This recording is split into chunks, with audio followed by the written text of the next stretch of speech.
और प्रकाश माली जी का स्वागत करें। प्रकाश माली जी, आपका हार्दिक अभिनंदन है, स्वागत है रघुवीर नगर की इस धरती पर राजस्थान बॉयज ग्रुप की ओर से। राधे राधे।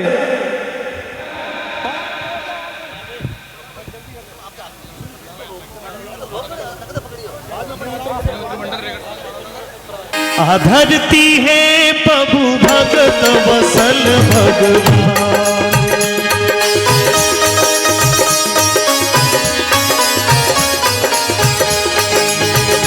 जगी पालन नाथ कृपा घनश्याम की, जगी पालन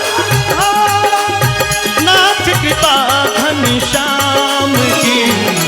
धरती है प्रभु भगत वसल भगवान,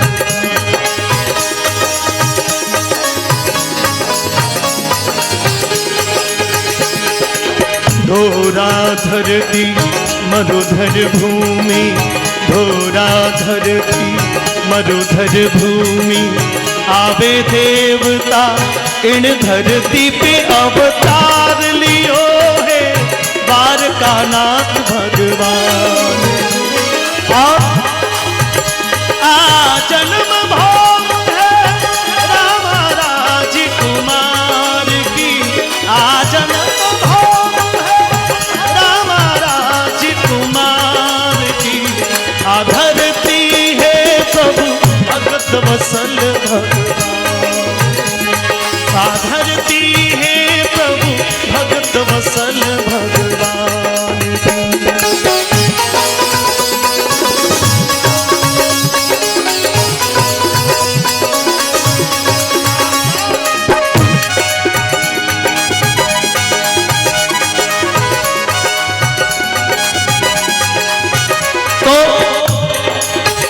अजमल जीरी भक्ति जागी, सूती सुरत भजन में लागी।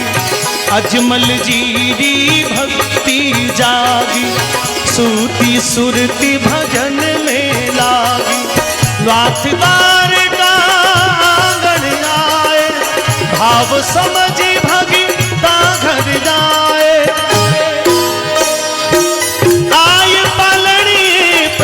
मुस्काया धोरा धरती आप पधारा, रामदेव प्रभु नाम कहाया। भक्ति उदाहरण पृथ्वी पे आया। देखिए देखिए, भगवान के अवतार के पीछे कोई न कोई कारण होता है। और आप इस बात को यूं समझिए मित्रों कि भगवान के अवतार की बात तो बहुत दूर की बात है। किसी भी काम को करने के पीछे उसका हेतु होता है। जैसे आप व्यापार करते हैं तो उसका हेतु है कि आप व्यापार करके अपने परिवार को पालोगे। आप गंगा हरिद्वार में आप नहाने जाओगे तो उसका एक कारण है कि उस पानी से हमारा तन और मन पवित्र होता है। आपने ये जागरण किया तो उसका ये कारण है, उसका हेतु है कि इतने सारे लोगों को बाबा से जोड़ना, बाबा के भजनों से उनकी कीर्ति, उनकी महिमा का गुणगान वहां तक पहुंचाना।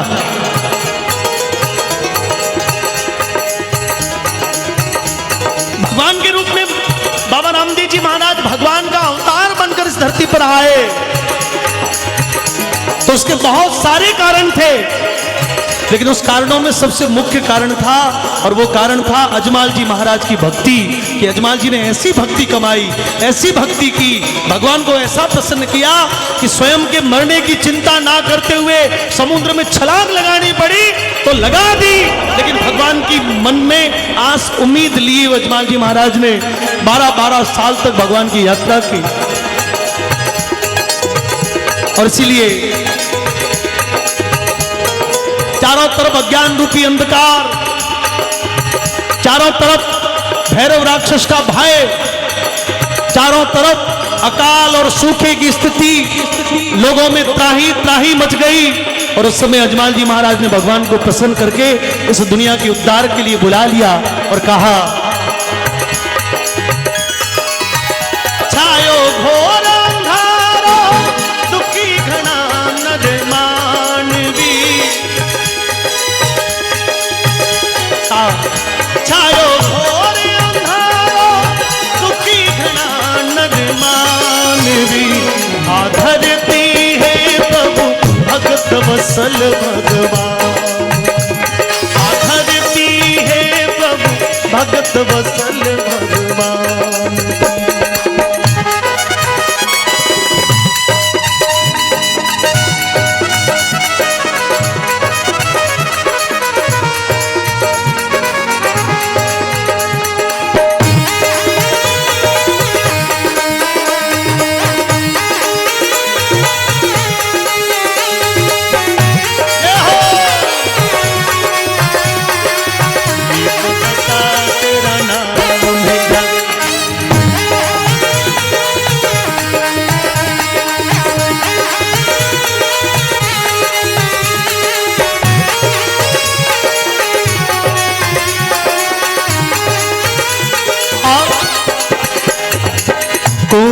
पगला आप मंडाया, दूध उफन तो पल में घबाया, कपड़े रो घोड़ो आकाशा, उड़ा दियो सब अचरज लाया,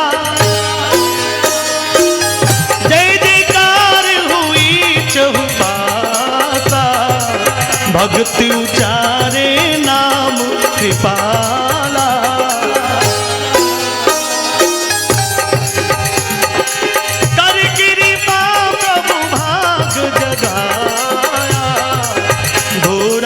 धरती आप बधारा, पड़े पर्दा भारी कीरति गूंजी शाम की, पड़े पर्दा भारी कीरति गूंजी शाम री। बहुत देर होगी मैंने आपको तालियां बजाने के लिए नहीं कहा ना, तो कभी तो मन से भी बजा दो यारों। जबरदस्ती क्या होता है? जबरदस्ती कुछ भी नहीं होता दुनिया में। दोनों हाथों को उठा के, आधरती है प्रभु भगत वसल भगवान की,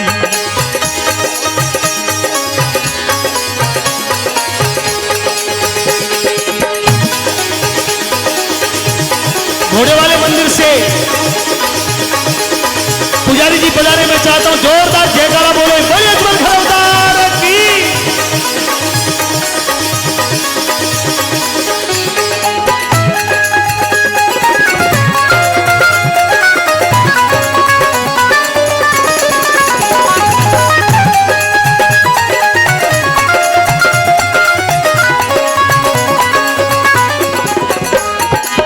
भैरव मारी रूणी चोथर प्यो, जन जन रे मन ने चोबर प्यो, पीर कटोरा आप मंगाया, पीरा का जब पीर कहाया,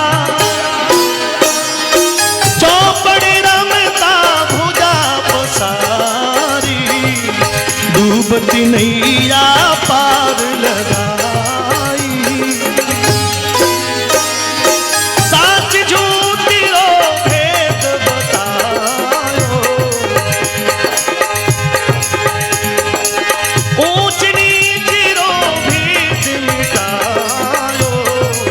सब है बराबर धर्म बताओ। दलित वर्ग ने बाबा रामदेव जी को मानने वाले सबसे अधिक लोग यदि दुनिया में हुए तो वो समाज में जिनको स्थान नहीं मिल रहा था। बाबा रामदेव जी तो क्षत्रिय थे, लेकिन उन्होंने दुनिया को समझाया कि भाई जाति से कोई आदमी ऊंचा नीचा नहीं होता है। आदमी यदि कर्म अच्छे करे तो वो कबीर बन सकता है, रविदास बन सकता है, मीरा बन सकती है, कर्मा बन सकती है। और इसलिए बाबा रामदेव जी महाराज ने समाज के सबसे अंतिम व्यक्ति को अपने गले लगाया। ऊंच नीच रो भेद मिटायो, और सब है बराबर जगत समझायो। भाई खून यदि अलग अलग रंगों का है तो इंसान अलग अलग रूपों में हो सकते हैं, लेकिन आप यदि क्षत्रिय का खून निकालोगे तो भी लाल ही होगा, ब्राह्मण का खून निकालोगे तो भी लाल ही होगा, माली का खून निकालोगे तो भी लाल होगा, रेगर का खून निकालोगे तो वो लाल ही होगा। और ये बात जब दुनिया की समझ में आई तो लोगों ने बाबा को धीरे धीरे भगवान के रूप में मानना प्रारंभ किया। और इसीलिए नहीं छोड़